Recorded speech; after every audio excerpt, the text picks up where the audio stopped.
Baboons are no easy target.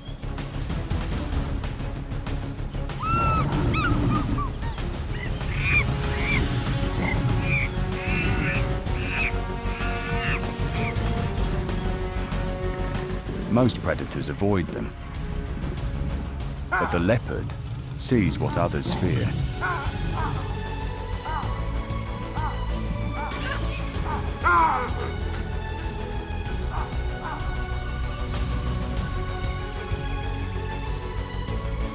It waits for dusk, when the herd begins to disperse.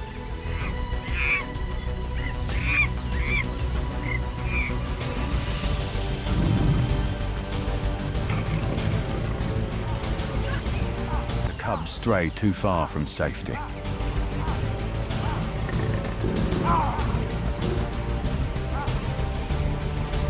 Then it moves through the trees, a whisper through its claws. With one clean, silent pounce, and the forest is quiet.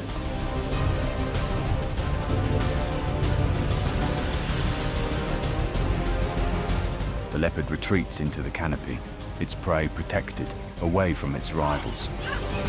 A world where strength alone is not enough. It is stealth and timing that write the rules of survival.